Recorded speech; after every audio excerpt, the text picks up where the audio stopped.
Leadership was mentioned by your coach. We've talked about you and leadership. What does leadership look like for you as a player at this moment right now? Myself, along with the rest of the division on the team, we got to take it up another notch, right? Especially after a loss like that.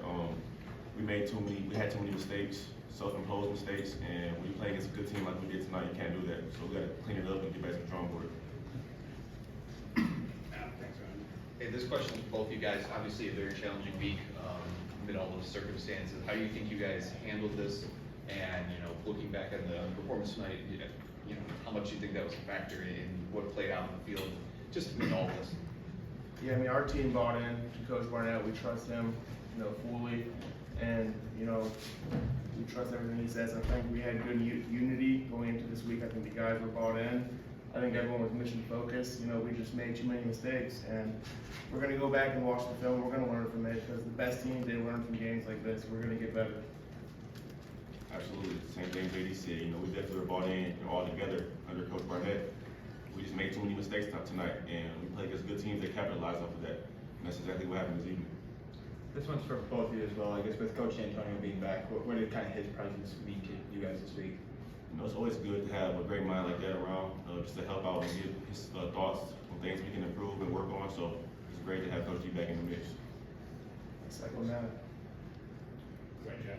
Guys, obviously, you got to get better, but you're playing 3 teams the rest of the way that are higher ranked than Washington.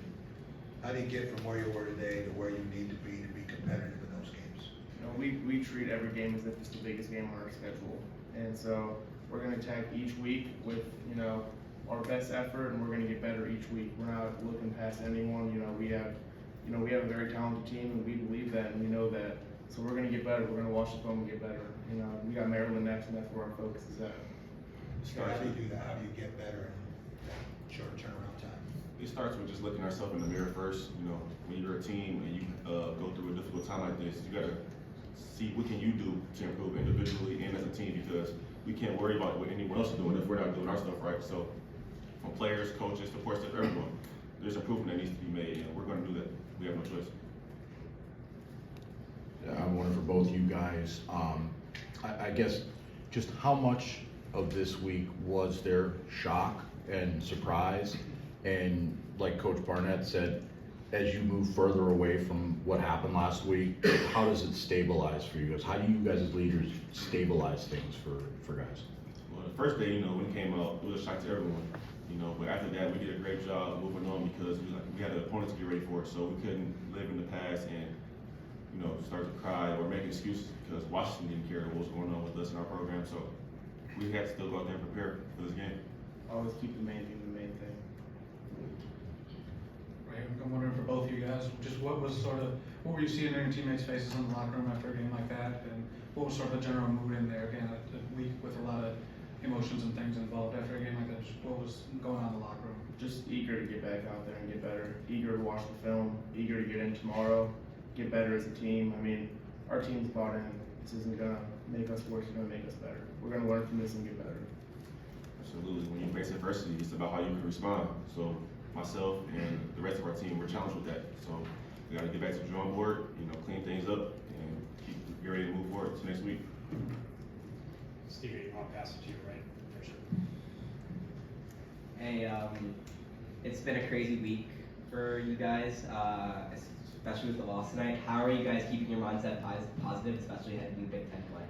It's a long season, you win some, you lose some, but you got to keep pushing forward because you can't feel bad for yourself. So your next opponent, they don't care. So like you said, we're starting Big Ten play. We still have all our goals in front of us. So as a team, we got to come together even closer so that we can accomplish the things we want to. JD, about the run game today and the offensive line, how did you see things materialize as the day went along? 3 games in, where do you think that part is and what needs to happen? We just got to watch the film and get better. I know it's repetitive, but it's what we need to do. They did some things. We were prepared, and I think we're going to watch the film and really just be frustrated because it's usually you got 4 or 5 guys doing the right thing, or 4 guys doing the right thing, and 1 guy just not doing the right thing. So we're going to fix that, and we're going to get it better. And it starts with everyone's bought in. Coach Cap's one of the best coaches I've ever had, so he's going to get us right. We're going to get better from this. Trey, on the passing attack, how do you guys think you did as far as that unit goes? And can you think about some things that need to get better there? Not good enough. We didn't execute the way we needed to in a game like this. You know, from penalties, routes not being good enough, balls dropped, whatever the case may be. Anything negative, we got to clean up because we, as a receivers, need to make our quarterback's job as easy as possible. You know, he has a lot going on from making sure he's checking the defenses and making the correct calls for the O-line. So we have to make his job as easy as possible. And I feel like we didn't do that as good as we should have tonight. I know you guys are a little bit frustrated, but when you look at this staff, the players, the program, the people in it, what makes you proud of how you've gotten through this last week? Spartans, you know, we handle adversity as best as anybody can. You know, we've been through some things that, I mean, a lot of people haven't. So we have no choice but to keep pushing forward. You know, that's what we want to do. One for both you guys, obviously offensive players. Just what did you see from Coach Barnett in this role? You both sound like you're confident about him moving forward. Why is that? Just what does he bring to that position that maybe you guys learned not being in his position room and everything? You know, the message, he's consistent. You know, preaches the same thing every day. Stuff we need to do as a program and as a team to get better. So just taking it, because he's a player, he played here a few years ago, or a couple years ago, you know. But Coach Barnett, he has the respect and love from everyone in the program because we know how genuine he is. So just listening to him and continue to buy in even more so that we can, like I said earlier, accomplish the goals we need to accomplish this year. Every single player on the team respects him. Every single player.